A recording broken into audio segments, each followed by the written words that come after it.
Namaste and welcome back to another episode of the Sapient.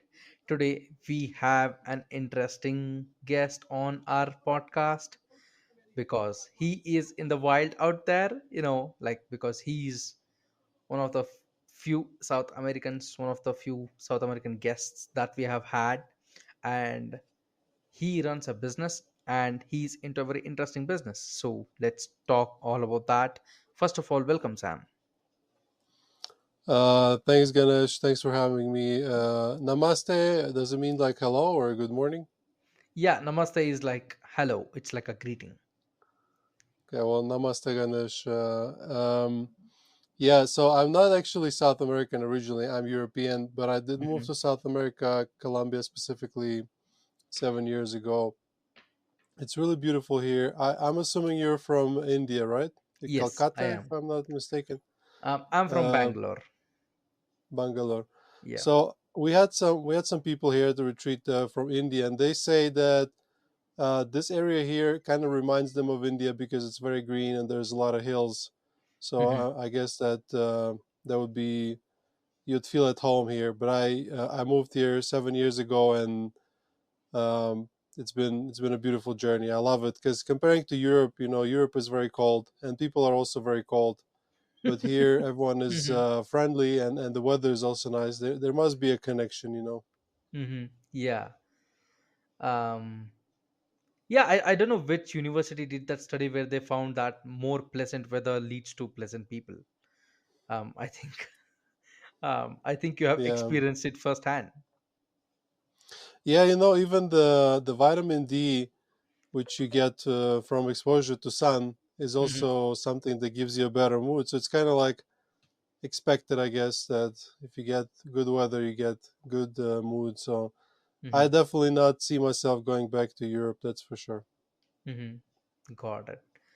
So, how did you like come up with this business of yours? Like, what was that like aha moment where you went, okay, this is what I'm going to do? So Ganesh, even though I would like to take credit and say that I came up with everything myself, and it's all my idea. Reality is, when you start working with ayahuasca or any spirituality, I'm sure you get something that's called the synchronicities that start happening in your life, meaning that things sort of happen to you and you end up on a path and you kind of continue on the path. And it's not like I've never set out with an intention to start an ayahuasca retreat. It kind of just slowly happened to me as a combination of first wanting to drink medicine from my house, from my country house, instead of going to other places, and then a person coming into my life who wanted to rent my place to do retreats there, then him saying, why don't you just do retreats and I'll come and give the medicine, and then him sort of failing me, and then me finding another person, and eventually, step by step, I just found myself in a moment where I ended up having an ayahuasca retreat. And of course, in between of all these events, there was a lot of work involved, but didn't feel like work. Still really doesn't. So, yeah, that's how I ended up Hmm. with an ayahuasca retreat. So it's all a big accident. It's all a big accident, but it's also kind Hmm. of like mixed in with a lot of work and good intentions, because for anyone who works with ayahuasca, for example, and gets relief from their issues, be it depression or anxiety, you really get that zeal to sort of try and spread the word, and that happened to me as well. So I guess that there was a big underlying cause. Like you just you get such good results, you can't help but want the rest of the people around you to feel that as well. And so fueled by that, and also the at the moment rising interest in ayahuasca, I ended up with this very successful ayahuasca retreat, which I think as of now we have helped more than 1,000 people, and we have more than 250 five-star reviews on Google as well. Yeah. Um. So, what is ayahuasca? What is ayahuasca according to you? Ayahuasca is a brew. It's a mix of two plants. It is grown traditionally here in uh, north northwest Amazon. So countries like Colombia, Ecuador, Peru, and Brazil, they all have this piece of Amazon in their territory where it traditionally grows. It's a cultivated plant, meaning the shamans or the taitas, as as they're called here in Colombia, they grow their own ayahuasca and then they cook it. And it's a ceremony that lasts about 3 days. In the end, you end up with the sort of viscous brown-looking liquid that you drink in a ceremonial setting, and it produces an effect which the easiest way to describe it kind of connects you to yourself, connects you to nature, connects you to like deep underlying feelings, and it helps you heal things like depression, PTSD, anxiety, addiction, many things, and also sometimes physical ailments like we had people get relief from fibromyalgia, psoriasis, um, migraines, and that kind of stuff. It's a very sort of shotgun approach medicine where it addresses many things. But whenever you have a disease, whether it's an emotional disease or a physical disease, and it comes from some kind of trauma or emotion, you get relief when you drink ayahuasca. But it's not that the ayahuasca itself doesn't completely fix you, but it provides you uh, first it provides you in with a relief in symptoms, but it also shows you what to do. It's kind of like hard to explain for someone who never worked with plant medicines, but they say it has a spirit or some kind of intelligence. Some people might say you're talking to the plant spirit. Some people might say Hmm. you're talking to the god. Other people might say you're talking to your subconscious. But in the end, what you end up with is a set of instructions, so to speak, for you to improve. So when you come to drink ayahuasca, you get the relief, and then you get information that helps you to change your life, to then feel better and be better. Got it. Because of course there is this whole holistic kind of point of view, right? In this ritual, and I find it kind of amusing that scientists still have not figured out why does it work. Of course they have figured out why and how does it work, right? They're like, okay, you have this particular chemical which which helps your body, blah blah blah, but no one has ever figured out why does it work. Yeah, so it's interesting because we understand that there's a molecule and it attaches itself to certain receptors in the brain, but we also understand that about 4 hours after, the molecule is completely out of your body. So what they can't explain is how come you keep having a long lasting effect. Like for some people it can be life changing. You can get a person that's suicidal and they're ready to kill themselves, then they go through the ceremony and they no longer want to kill themselves and they're happy and they love their life and they how do you explain that? They cannot really explain that. And Hmm. this is where it's helpful to ground ourselves in a tradition because it's nothing new. It's not something I discovered or created. It's a 4 to 5 thousand year old tradition, and we just come to those people that have been doing it for generations and generations, and they have this wisdom, and they explain to us how it works. It's just sometimes it's difficult to accept, those concepts like talking to a plant spirit. It's Hmm. interesting. I've actually about half year ago I recorded an episode. I also have a podcast myself, and Hmm. it was with one of our patients, the girl that came. She lives in UK, but she's from India originally. And while we were recording, she was in India. So what the episode was about parallels in between Amazonian shamanic tradition and Eastern spirituality Yeah. in India specifically. Like Hmm. everything from chakras to energy healing Hmm. to even plant medicines, because apparently in India before there was a and also a liquid plant medicine that was a Hmm. psychedelic. It was called soma, but I think Yeah. unfortunately they lost the recipe. And we're Hmm. very lucky that with ayahuasca that that lineage has never been broken. Hmm. and they never lost the recipe. So it's a privilege as well. Yeah. Yeah, what's amazing to me is I have talked to many people who have gone through the ritual and, you know, in the preparation of this particular episode, of course. What I really find amazing about ayahuasca is once it's out of your system, like it's out, like it does not have any, lasting effect on you like other drugs do.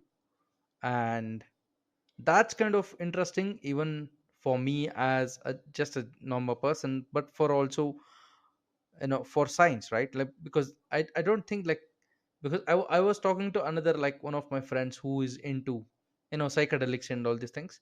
And he was explaining how, like I think 65 scientists have been working for 13 years, but they cannot find, they cannot figure out a way why does, like ayahuasca does not have any long lasting effects in terms of bad effects, right?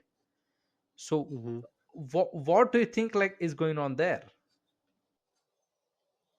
So when people generally the issue begins when people put ayahuasca in the category of a drug, because for thousands of years it's been a traditional medicine that's been used as a medicine. For the last 50 years, after Nixon administration made this big mistake and called it a drug, now it's called a drug, and they're trying to understand it as a drug and not as a medicine.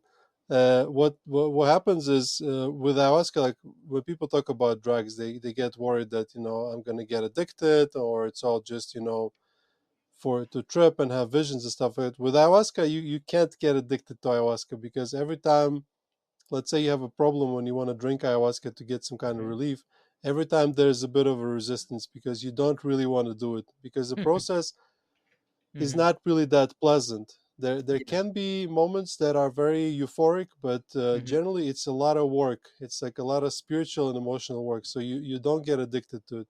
And Mhm. not only it doesn't cause negative effects, as in, let's say, when you drink a lot of alcohol, next day you wake up with the headache. With Yeah. ayahuasca, you feel better when you drink it. For example, if you drink it, you purge, which means that you either vomit or have diarrhea. Next day, you Mhm. feel very clean and sort of fresh. And not only it makes your mind kind of go slow and lazy, you Mhm. feel more sharp after drinking it. It kind of it's I would like to compare it to a like a reset, like when you restart your computer Mhm. and it works faster. That's kind of how it Mhm. feels, like a big restart for your brain. Mhm. Yeah. But Because you. why and how? Sorry, Yeah. why and how the mechanisms of it are unknown, and as you say, 65 scientists couldn't answer it. Neither Mhm. can I. It's like we don't know what happens, but what we do Mhm. know is that it works, so we just keep doing it. Yeah. um because you're not the first person, who sort of gets agitated whenever ayahuasca is mentioned as drugs. But because fundamentally it's not, first of all. um and people always compare that to drugs because it's out there, right? And Hmm. people don't truly understand it, and I feel like, this whole capitalistic society, whenever they don't understand a particular thing, they're like, okay, this is outlawed now, like you cannot use it. For example, in India, like ayahuasca is illegal, like you cannot consume it. Yeah, that's a huge mistake, and but it's not. It was not. They did not prohibit ayahuasca and psychedelics in general just because they didn't understand it. There was actually a very solid reason behind it, and it's a bit of a conspiracy theory, you might say, but it Mhm. seems very obvious to me. But when in the 60s, LSD became very popular, Mhm. and there was hippie circles, and Yeah. people were didn't want to go work in corporations, or Yes, didn't want to yes. go specifically fight the war in Vietnam. Mhm. What they did, they to stop that and not to lose control over the population, they Mm-hmm. had to prohibit all the drugs. And if US adopts some rule or some law, then it quickly spreads all over the world because obviously they control UN. And it just what happened was psychedelics were threatening governments and threatening their control. And I understand that. I would also not want the society to collapse, but prohibiting it is also not an answer. It should be, instead just taking it seriously and maybe having some regulations. But Mm-hmm. there's nothing dangerous about ayahuasca if you do it right. Alcohol is much more dangerous than Yeah. than ayahuasca, Mm-hmm. but they did not prohibit it to protect people. They're prohibited to protect the government interests. Mm-hmm. And I mean that's just expected. Imagine you are a government and your population stops listening to you. Like that's what you would do. Yeah. Yeah. Um, because I have heard this particular, I have read this somewhere else too, where they were like, we don't want people to be free, like like we want them to act as machines and work for us. Um, yeah, because my follow up question was like, why do you think, like how or why should governments like legalize ayahuasca, and what's the like proper plan for it? So I want to first address something you just said, and that's that the governments don't want people to be free. I'll give you an example, right?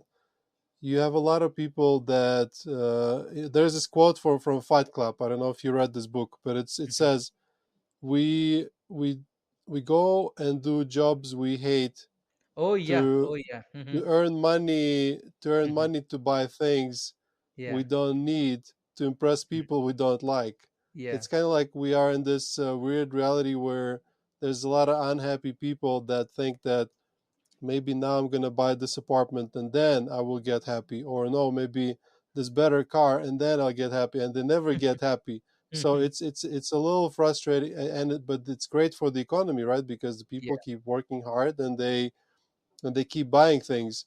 If Hmm. you get somebody that goes and drinks ayahuasca and just says like, yeah, I'll just buy myself a little farm and Hmm. have a cow and live in one with the nature and Yeah, write a book or something like that, it's not really, it's good for him but not good for society, right? So society. that's why Yeah. it also Hmm. threatens them.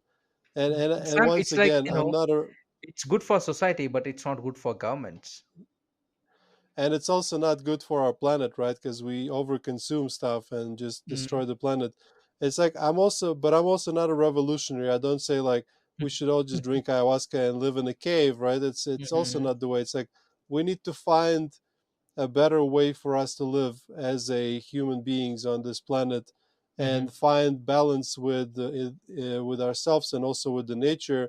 And nobody knows how exactly it would be like, but what we know is that the current system is not working, and Hmm. there's a mental health crisis, and everyone is depressed and anxious. And what we also know is that the psychedelics and the spiritual traditions like the one in your country could be Hmm. the answer in finding that new path. But how it's going to look like, we don't Yeah. know. And me myself personally, I'm pretty comfortable in current system, because at least you know it and you can navigate it. And change is always difficult. Hmm. Um, I think you are correct in saying that there needs to be a better system. Um, because yeah, we are kind of like a lost cause right now. Like humans don't know what the fuck they're doing. To be honest, Yeah. like it's almost like they have lost their purpose, and people are afraid to take chances, like just in life. I'm not even talking about anything else, right? um Hmm. yeah, it does kind of sometimes seems like there needs to be one big event which would like change perception of humans, just like COVID almost did, right? Because COVID really helped people understand, okay, what I'm looking for or what I'm fighting for is not the real thing. This is not going Hmm. to last me for life. Definitely.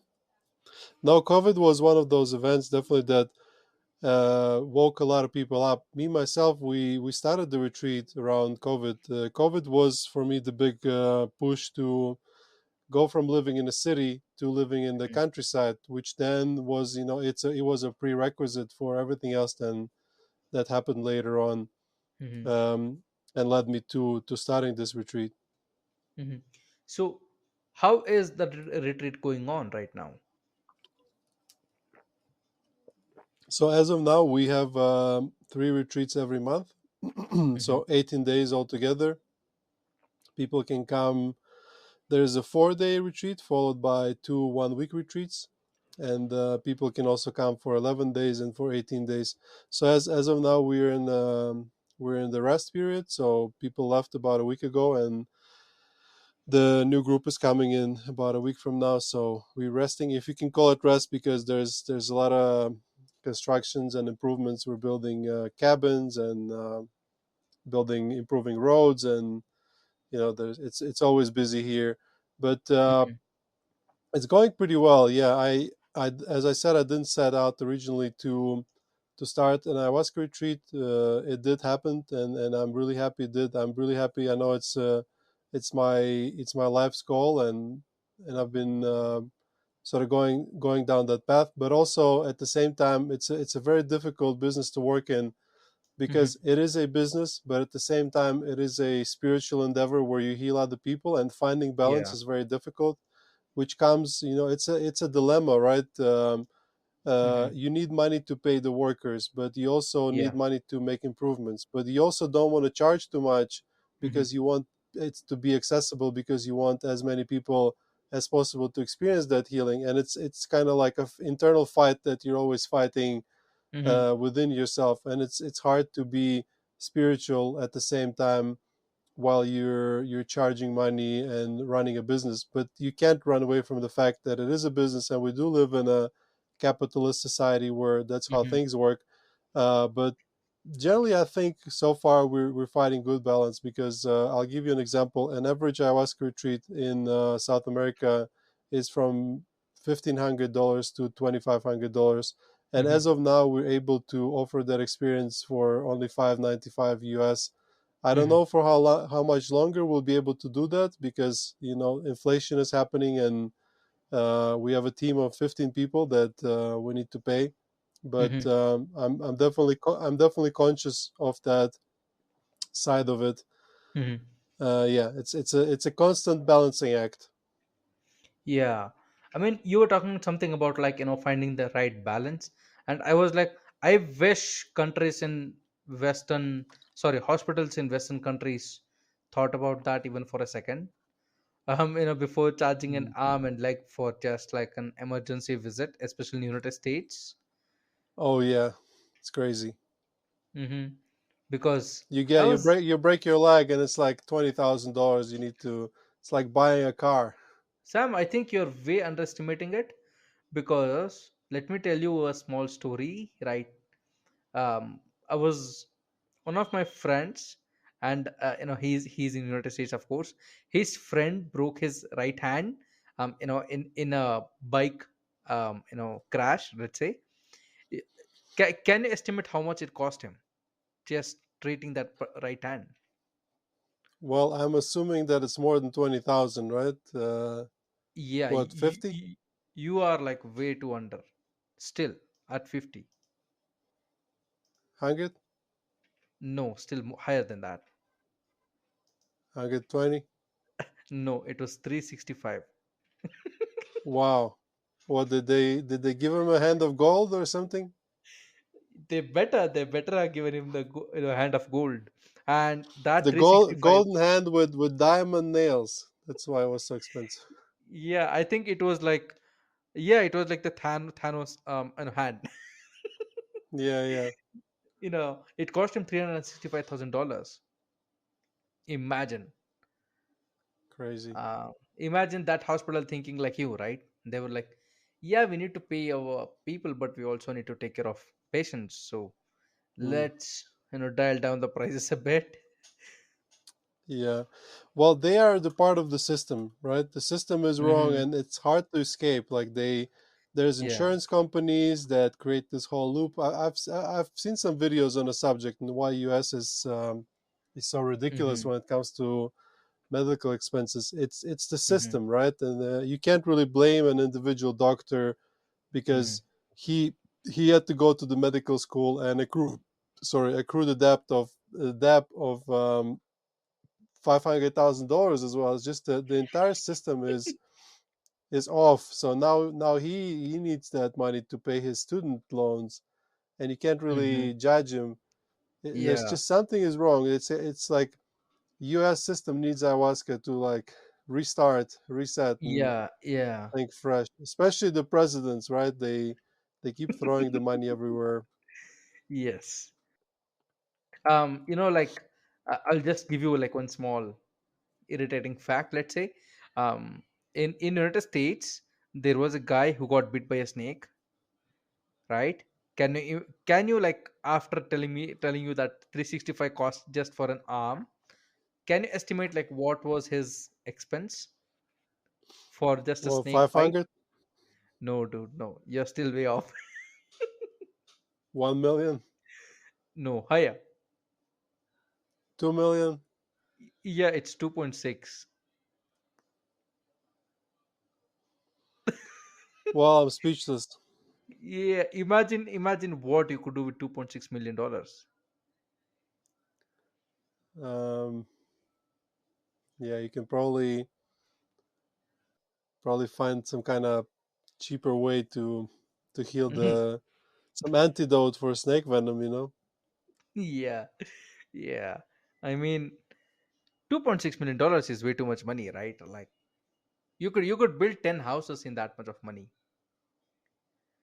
Yeah, If you think about you can probably create like 100 new human beings with that amount of money. it. Yeah, and that is how much is spent on a snake biting a person. Anyways, that's the crazy world that we live in. Yeah, because my first exposure to ayahuasca and all these things was Joe Rogan. The Hmm. famous scapegoat that everybody tells is the crazy person. um Hmm. you know I think it was Graham Hancock, I don't remember the exact episode, that he was talking about ayahuasca, and he's one of the greatest like pyramid and Egypt civilization researchers, historians in the world. And he was talking about how ayahuasca dates so much back. And I think he was one of the first scientists who claimed that ayahuasca and like using herbs as chemicals, as medicines, dates far back than 5,000 years, because old historians used to say it was like 4 to 5,000 years. But now I saw the recent estimate was somewhere around 36,000 years. um, Mm. and that just shows you like people have been doing this for so fucking long that humans in today's world don't even know that, right?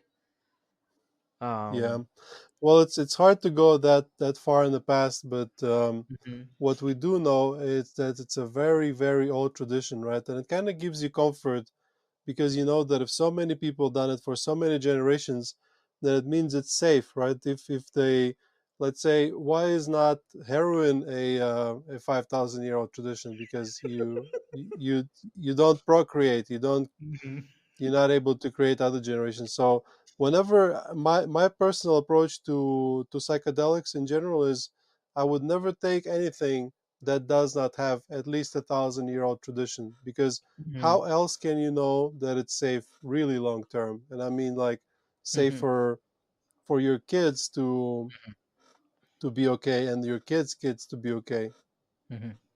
Yeah, I because you don't think know what. No, carry on. I think you have a pretty good requisite for a drug. You're like, it's either 1,000 years old or fuck it, I'm not taking it.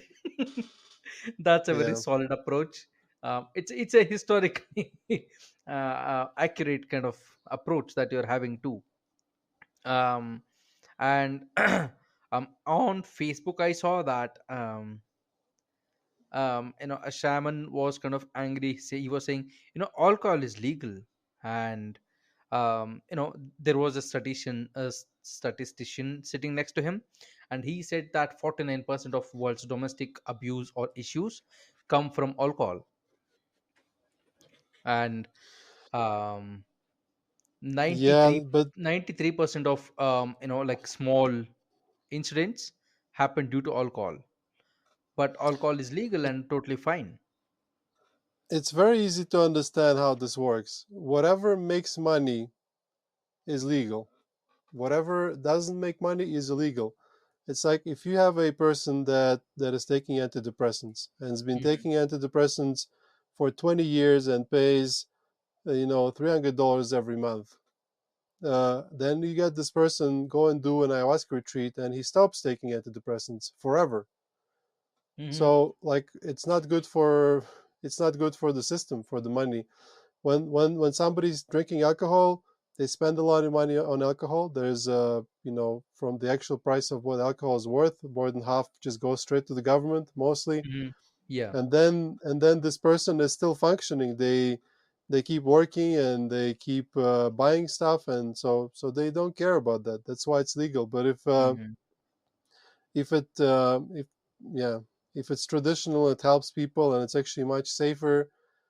They don't care as long as it doesn't make money. Unfortunately, Yeah. that's just how the system works. Yeah, correct. Because it how stupid alcoholism is. People pay to drink, right? And the next morning they pay to get rid of the hangover. Yeah, I'll give you an interesting parallel, right? With all the Hmm. indigenous medicines, be it ayahuasca or San Pedro or Cambo or Rape, it always hurts first, and then you feel better. And with the drugs and alcohol, it feels good at first, and then it hurts afterwards. For example, Yeah. I'll show you this here. This is called Rape, and Hmm. it's a very fine tobacco snuff, but it's not the same tobacco you have in cigarettes. Hmm. It's a jungle tobacco. It's called Nicotina rustica. And Hmm. when you sit down to meditate with it, you take a little bit and you blow it up your nose with a little tube. And at Hmm. first, for about 10 seconds, it hurts. Hmm. But then after that, you feel really centered and you can meditate and all your thoughts go away. And for 20 minutes, you can reset, relax, and it's a great medicine for introspection. But it hurts at first Hmm. and then it feels better. And if I get a beer and I drink it, feels nice. And if I drink five of them, then I feel bad. I, Yeah. I don't And have anything against alcohol. It's just it's the abuse of alcohol, and Mhm. and generally everything is all about the intention and the abuse. For example, you can have a tobacco Mhm. and set an intention, connect with the plant spirit of tobacco, and you can get the Mhm. healing. Or you can Mhm. put it in a cigarette, smoke it every day, 20 times, abuse it, and get a lung cancer. It's a Mhm. same thing, but it's your approach. And what is wrong Yeah. with our society is not the molecules and not the things around. It's a lack of tradition and Mhm. lack of intention, Mhm. because we lost it. We got disconnected from ourselves, disconnected from nature, disconnected from Mhm. tradition. And that's why we're sort of running around like a headless chicken, trying to make a lot of money Mhm. to become happy, and we never Yeah. get happy. Mhm. Yeah, and also that money can lose value any moment. That's what people don't understand, right? In Yeah, Western countries, like look at Bolivia, look at Kenya, look at I don't know, freaking 50 countries in this world, right? Like people lost their money Venezuela. overnight. Yeah, Venezuela being the biggest example. Um, like just look at what happened to hardworking people. They got fucked over because they absolutely, as you said, they were running around like with like a headless chicken, behind money. They were like, I need money, I need money, but they did not create nothing of value. um Yeah, so it's money, like, things. It's nice to yeah. have them, but they're not going to make you happy. But also, Sam, it's like, after a certain point, money does not make any difference. um because a research said that you need 1.3 million dollars to live your life, like Mm-hmm. standard of life, right? And once you reach that number, anything above that, it does not like elevate your lifestyle. It's just adding to bullshit. Well, but um what if you get bitten by a snake? yeah, fact. Then you need 2.6. Yeah, then you need to Yeah. quickly run to Canada and get treated. Yeah, no, there's a certain, I think they say up to $10,000 a month you Hmm. can feel the increase in your happiness. But after that Hmm. it doesn't make any difference anymore. Yeah, especially in countries like mine, India, 10,000 is a lot of money. Like, yeah, you could be like balling like an absolute rich person at $10,000 per month. No, Um, same here in Colombia. I think this number is mhm. for like Western countries. I would say here Yeah. probably uh, 3 to 5 thousand, and you can already be, Hmm. having a very good lifestyle. And after that, Yeah. yeah, you can set yourself goals about buying boats or cars, which will not make you happier. I guess the only part where money makes you happier is when money buys you more freedom, Hmm. Yeah. like not having to do something you don't like. Hmm. Yes. And about alcohol, you said I'm not against alcohol. I'm absolutely against it. I'm like opposite to you. I'm like fuck alcohol. Hmm. Because I'm convinced at this point of time, looking at history, that alcohol has claimed more lives and it has caused more chaos than all wars put together ever. No, I believe that. What I'm saying that I'm definitely against alcohol being so all over the place and like such a big part of our culture where you need to drink to be happy. But I'm not personally against it because I never had problems with alcohol. But that's also because I was always very conscious of the dangers, meaning I never allowed myself to get addicted to it. Mhm. Yeah. And you're one of the But minorities, I on think. what do you say? I think you're one of the minorities who is able to control themselves. No, definitely, it's a risky thing to do because eventually over time it might find a way. Maybe I'll change my mind 10 years from now. But interestingly enough, a lot of people come to drink ayahuasca and they get relief from Hmm. alcoholism. Even those who did not come here for that specifically. You just let's talk a little bit about addiction, right? You can get addicted to anything. It can be Hmm. alcohol, it can be cigarettes, but also can be your work. It can be sex, it can be porn, it can be food, anything. So the substance itself is not to blame. It's the Hmm. it's generally you get addicted because you are running away from some emotion and you use that substance to make you feel better, and that's how you Hmm. get addicted to it. So if you don't feel bad, then you no longer feel addicted. Hmm. It's interesting, and I've seen it so much, and I notice it myself. For example, when I'm very stressed and I'm very anxious, I always go on my phone and I like to scroll through those short videos on social media because it helps me distract. So it's an addiction, you Hmm. could say. But when I feel good, I don't feel like doing it because I don't feel pain. I'm not running Hmm. away from the pain. Yeah. Yeah, but it also takes a lot of self discipline and self control, right?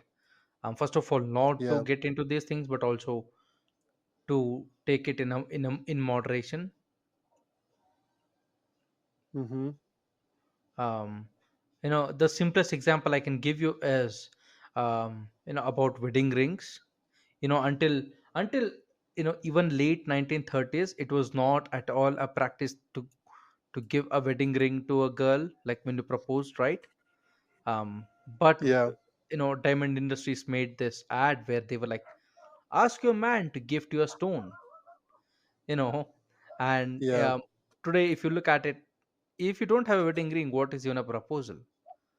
Like, people are so freaking oxymoronic that they would spend more than what their house is worth on a stone. yeah. It just shows you how easily we are manipulated, right? Yeah. And how a generation of a certain advertisement Mm-hmm. becomes our culture. Mm-hmm. And this is why I guess you need to think fresh and not allow it to happen. Mm-hmm. Those stones don't even have much value really. It's the value we assign to them. Mm-hmm. I Yes. would always I like to think this way. Let's say you want to buy a new car and you have an Mm-hmm. old car. I when I was back in my old profession, I would always like to think, because for to buy this car I would need to work certain amount of years Mm-hmm. doing the work that I did not enjoy back then. Is the pain of working all those years to get this car worth the pleasure of Mm. like 1 week when you get a new car and it feels good? So if I Mm-hmm. think if people ask themselves that question, then they would change their mind about their buying behaviors. But once Mm. again, it's not good for society, because people stop spending, economy stops spinning, right? And Mm-hmm. that's why we are conditioned to keep buying, and a lot of time Yeah. it's stuff we don't need. Yes, definitely. Yeah, that's kind of the crazy world with that we live in. That we often forgo traditions and um, what our ancestors really taught us, right? And here is the worst thing, right? Like, this notion that people think that people in olden days were idiots. I'm like, yeah, I don't think like that's how time works. you know People did not become smart over time, right? Like, um because if you look at in early 1900s, people would fix their own vehicles and houses, right? And in today's generation, Yeah, people would not know what the fuck to do if their AC stopped working. yeah, we're more reliant on each other. So Hmm. as a society, we know more, and we can say, yeah, look at us, we're humans, are so smart. We have smartphones now, but like, can you make a smartphone yourself? Not really, right? Sam, people could not grow carrot out of the ground, even if their life was on the line. I can tell you that much. Yeah, we I all mean, it depend is on so each simple, other. right? I mean, if you think about it, agriculture is so simple. It's not complicated. It's not John Deere machines that you require. You require soil, water, and light. Hmm. I mean, I'm just like going on limb here, saying, it is that simple to do agriculture, but people cannot do it. And it is so similar to coming back to what we were talking earlier when you said, like, um all of the drugs, it's so good when you start taking it, but you feel miserable at the end of it. And I think in today's world, it is so similar about people also, right? Because you can see, once people hit their 30s or 30 plus, they start to become salty because it was good for 10 years, and now, you know it's starting to the hangover is starting to come over. Yeah,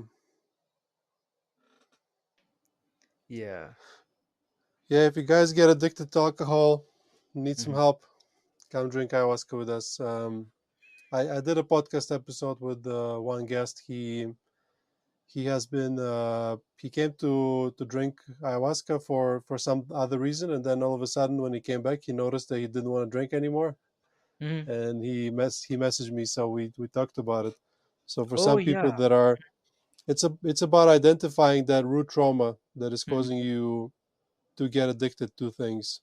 uh, Yeah. I find think, that find that pain. was it Richard Wilson who also like stopped drinking alcohol because of ayahuasca? He was talking about it on Joe Rogan. He was like, he was absolutely like alcoholic for 40 years of his life.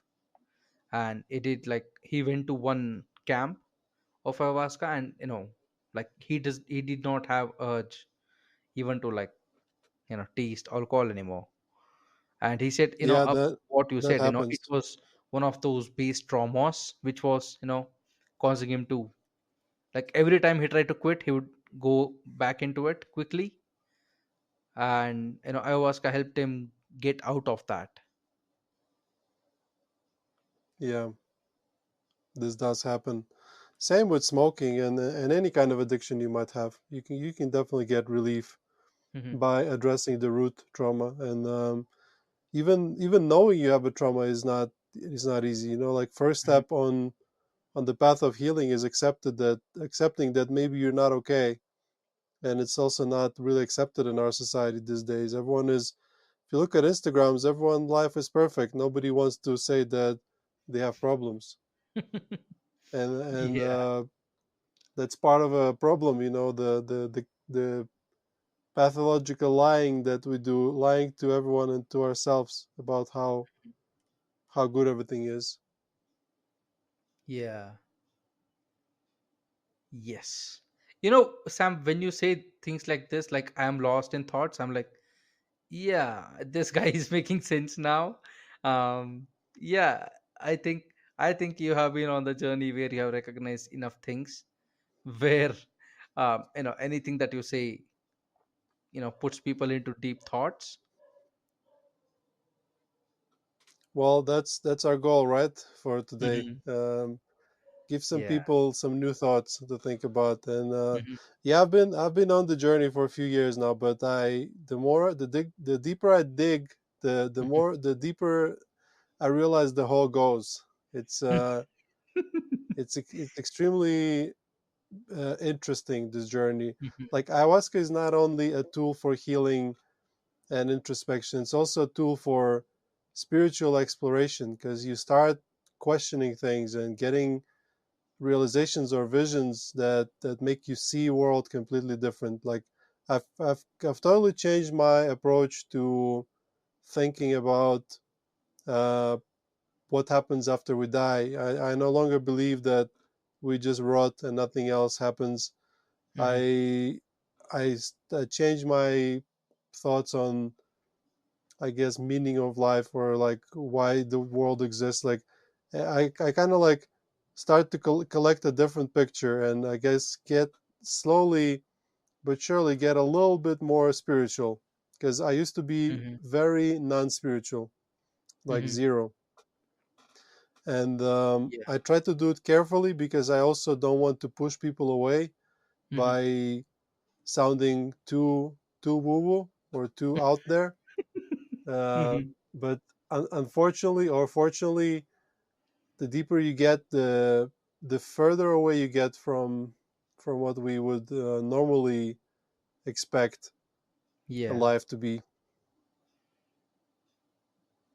It's also that, you know people are living in this world of theirs where they have built these four walls, and they hope that nothing exists out of those four walls, right? Like, they are so afraid of truth, they don't want to know it. um Yeah, it's sometimes it's easier to just sort of sweep things under the carpet. yeah. But that sweeping, let's say you have a Mhm. problem, you sweep it under the carpet. It's like you have a dead mouse, you put it under the carpet. You don't see it, but you can still smell it. Yeah. And that is how, from you have a trauma and it's somewhere in your brain, and Mhm. it's covered by layers and layers of the Mhm. carpet, the Yeah. the mental carpet. But what Mhm. comes out as a smell is that those symptoms, like Mhm. addiction and depression, it just slowly poisoning your system. Mhm. And you Yeah. need to really go in there and clean it out. It's not going to be easy. It's probably like while you're doing it, it will smell even worse for a while, Mhm. but then it Yeah. will get better. Yeah. It's And sort of also, when we approaching sweep. the root cause. Mhm. Yeah, so even when, let's say, you sweep it under the rug, like, you avoid it, right? but every time you cross that particular part of your house, you're like, yeah, I don't want to step on that. um Yeah. and Sam, let like, tell me whether I'm right or wrong on this thought, like, because you brought up this, you know not thinking about it purposefully. I feel like that's the number one thing when that happens, when people get offended for nothing. You call someone fat, or you call someone whatever it is, you even Hmm. compliment it and they got offended, right? They're like, okay, like you're being offensive. And do you think that also comes from that kind of self-doubt or trauma? Well, if you bring out something that is painful for them, Mm-hmm. and they they get reconnected with that pain, of course they're not gonna uh, project it on themselves. They project it on you and blame you for that Mm-hmm. pain, right? Yeah.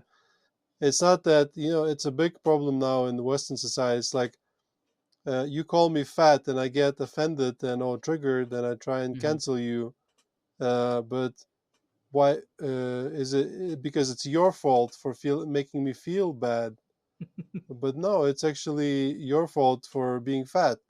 Mm-hmm. Like, it's about accepting the responsibility that Mm-hmm. you became something and you have a power of not being that, Mm-hmm. and sort of owning up to that, and not projecting it on everyone.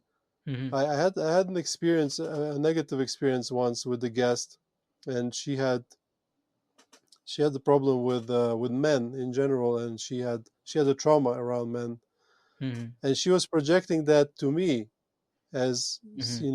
trying to put me in a position of this bad person that I'm not.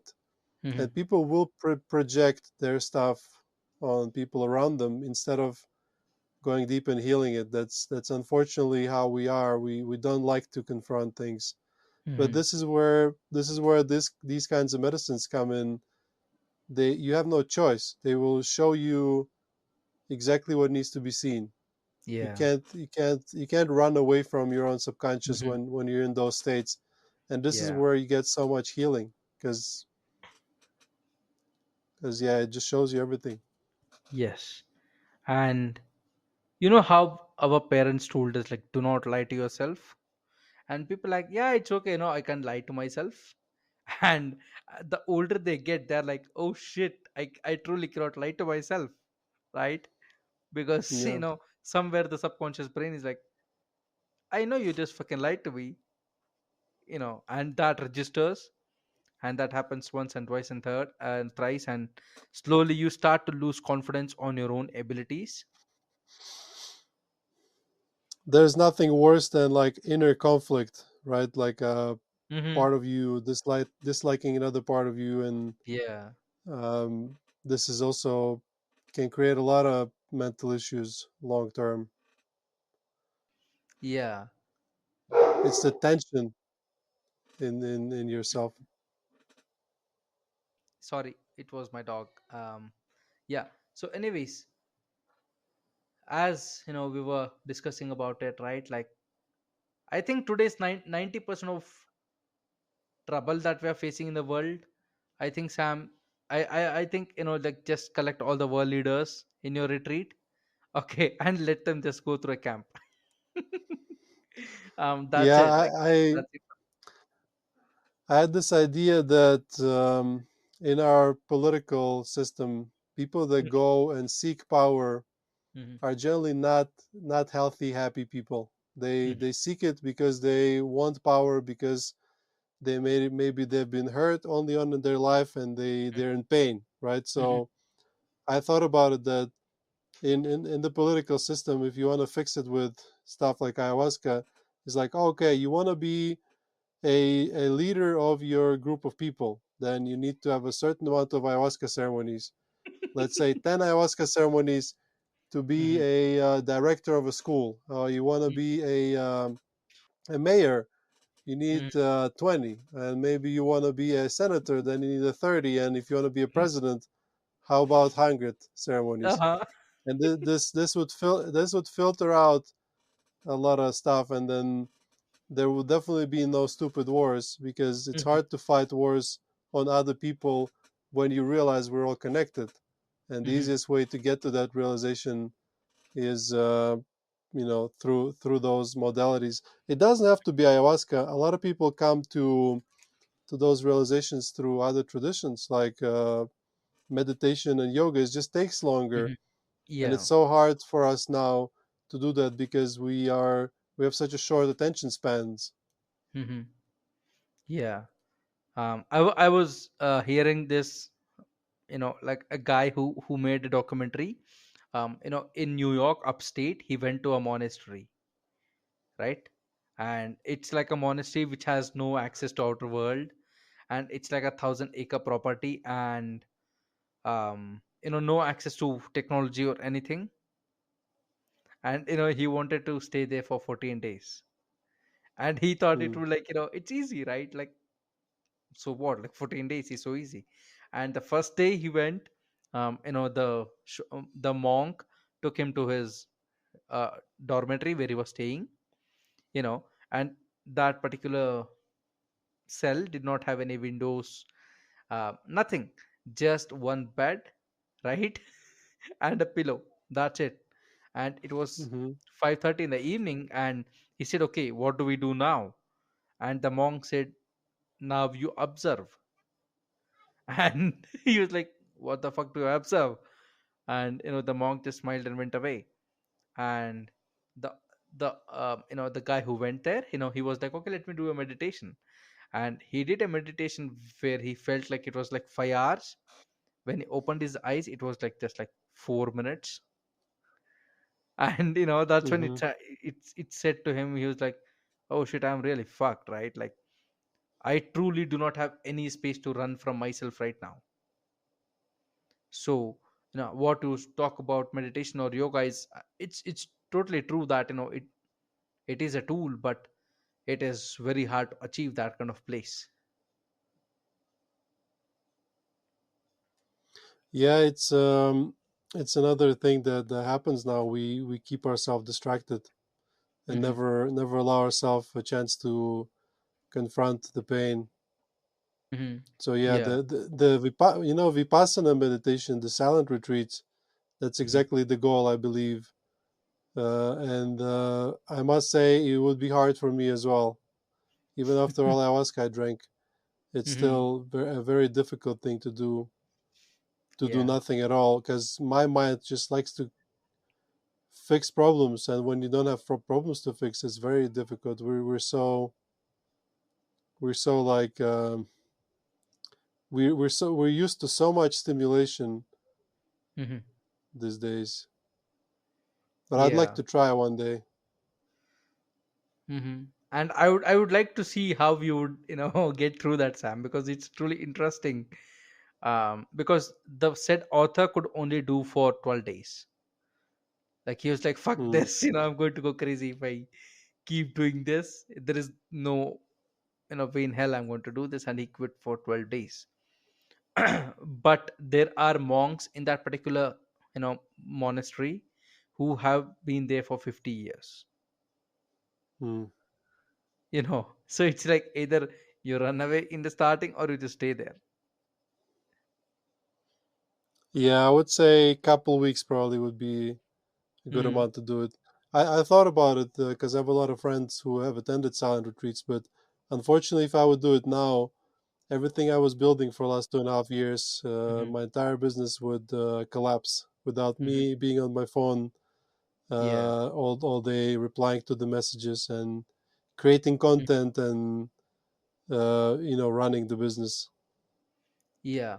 And I saw your Instagram for the Lavera. It's very well put together. Like, first of all, congratulations on that. Thank you. Well, that's what I that's one of my regular jobs that I have to do every day. Post every day, create content every day, make sure people don't forget about us, and I'm Hmm. being a messenger for ayahuasca to remind people that it's time to heal, and this podcast as well. Hmm. Just reminding people that, take some time off, you deserve it, dedicate some time to yourself, like, Mhm. are you sure you're good, are you sure you're okay, maybe it's time to gift yourself time for yourself, and it's the biggest gift you can give yourself. And as I'm saying, even me myself, I can drink ayahuasca, but I don't have a luxury to take a week off my work. Mhm. It's an amazing, yeah, it's an amazing gift for yourself if you can do that. Got it. And Sam, if people want to reach out to you, how they can do that? I think the best way is to Google ayahuasca in Colombia or La Huayra, Mhm. because our website is still ayahuasca in Colombia, but if you go to lawara.com, you get redirected to us. I don't know if you're going to post a video, but you see Lawara here in my t-shirt. It's Yeah. Lawayra. So if you Google ayahuasca in Colombia, and that's not Colombia with COLU, but COLO, we should be somewhere there on top. And you can find us as Lawira Ayahuasca on Instagram, Lawira on YouTube, and where else are we? I think we're on TikTok as well as Mhm. Lawira. Got it. And how big are these batches that you were just mentioning? Batches? Yeah, you said we were on break and then it will restart. So what's your like capacity if people want to come and like? Uh, Generally, we have about the average group is about 20 people. It's a big property, big retreat with a lot of space. We have the shared rooms and the cabins, and it's very nice here, very Mhm. beautiful. And what's your like one suggestion to people who are coming to get clarity in life to you? What is my one? What What's your one suggestion who are interested in getting on this journey? suggestion? I would say if you feel that that's something you might want to do, uh, go and get some information. For example, at our website, I have a recommended reading list that you could go through to get to know the subject more. Go check out the reviews and see what other people are saying, and maybe you can find people that had a similar problem that you have that fixed it.